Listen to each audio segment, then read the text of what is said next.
ತರಗತಿಯಲ್ಲಿ ಓದುತ್ತಿದ್ದೇನೆ.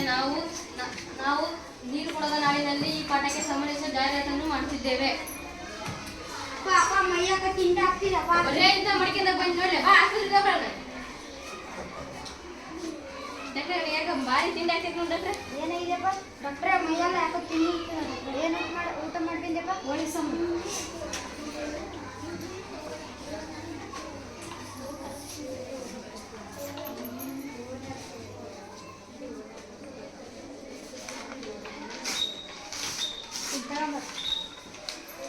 ಡಾಕ್ಟ್ರೆ ಇದು 10,000 ರೂಪಾಯಿ. ಮಗಗ ವಾಸಿ ಆಗ್ಬೇಕಂದ್ರೆ ತಗೊಂಬಾರ. ಹೆಂಗೊಬ್ರಿ ಡಾಕ್ಟ್ರೆ ನನ್ನ ಮಗಗೆ ಒಂದು ವಾಸಿ ಅಲ್ಲ ಸಾಕು.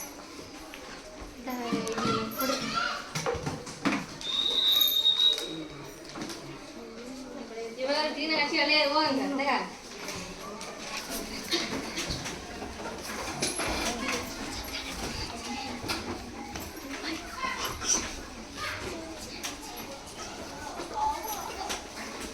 ಕ್ಲೀನಾಗ ಹಚ್ಚಿನಾಗ ಬರ್ತದೆ ನೋಡಿ ಹೆಂಗ್ ಹಚ್ಕೊತಾರ. ಬಾಯಿಲ್ಲ ಒಂದು ಹಚ್ಚೋದು ನಂಗಲ್ಲ.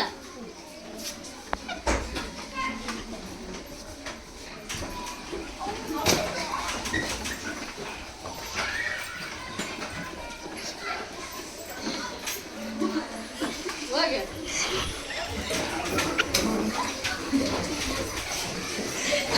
ಅಪ್ಪ ಇವಾಗೆಲ್ಲ ಮೈ ತಿಂಡಿ ಕಡಿಮೆ ಆಗ್ತಿದೆ.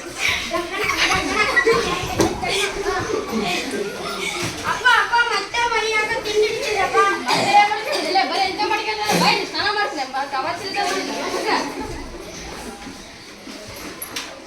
ಆಹಾ ಆಗಪ್ಪ ನೀರಾಗಪ್ಪ ಮೈ ತಿಂಡಿ ಹೋಗ್ತೈತಿ.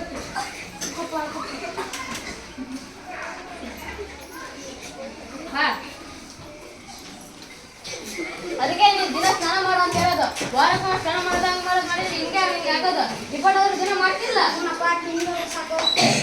ಬಾ ಅದಕ್ಕೆ ನಾವು ಜೀವನದಲ್ಲಿ ನೀರನ್ನು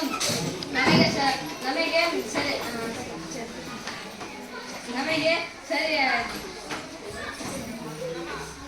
ಅದಕ್ಕೆ ನಾನು ಹೇಳೋದು ಚರ್ಮ ರೋಗ ಕಾಯಿಲೆ ಅವೆಲ್ಲ ಬರಬಾರ್ದು ಅಂದ್ರೆ ನೀರನ್ನು ಸರಿಯಾಗಿ ಬಳಸಿಕೊಳ್ಳಬೇಕು.